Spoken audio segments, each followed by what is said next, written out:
Hi friends, నేను మీ beach bull ఇంత ముందు చెప్పాను కదా, మా ఊరిని మా విలేజ్లో వాళ్ళు ఎక్కువగా మత్స్యకారులు అనే వాళ్ళు వలసలు వెళ్తారని చెప్పేసి. ఆ వలసలు వెళ్ళిన వాళ్ళు బోట్లు అయ్యి చూస్తున్నారు కదా, బోట్లు ఇవన్నీ వలసలు వెళ్ళిన వాళ్ళ బోట్లే. ఎందుకంటే ఎక్కువగా ఇక్కడ మా ఊర్లో మా చింతపల్లి విలేజ్లో అనేది జట్టి లేకపోవడం, ఎక్కువగా వలసలు వెళ్ళిపోయి బోట్లు అయితే ఇలా మెరకన పెట్టేస్తారు. అదే జట్టిగానే ఉన్నట్టుంటే మా విలేజ్లో అయితే మినిమం మీకు అర్థమే ఉంటుంది. బోట్లు కూడా చూసే ఇంత మెరకనెట్టారంటే కన్ఫర్మ్ గా మా ఊర్లో జట్టి లేకపోవడం, వలసలు వెళ్ళిపోవడం పరంగా అయితే ఇలాగైతే పెట్టేశారు. సౌందర్యం కూడా మా ఊర్లో జట్టి లేకపోవడం వేటలకు వెళ్ళడానికి అయితే అవ్వట్లేదు. ఎక్కువ శాతం చూస్తున్నారు కదా, సౌందర్యం కూడా ఎంత కంగాలుగా ఉందో మీకు చూపిస్తాను చూడండి.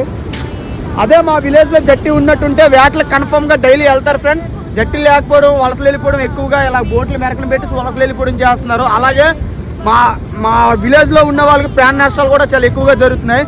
ఇంతకుముందు ప్రభుత్వం ఉన్నప్పుడు అయితే ప్రతి తుఫాను కూడా మా విలేజ్ లో ఏదో ఒకటి రావడం చేయడం చేసేది, కానీ ఇప్పుడు అలాంటివి కూడా జరగట్లేదు.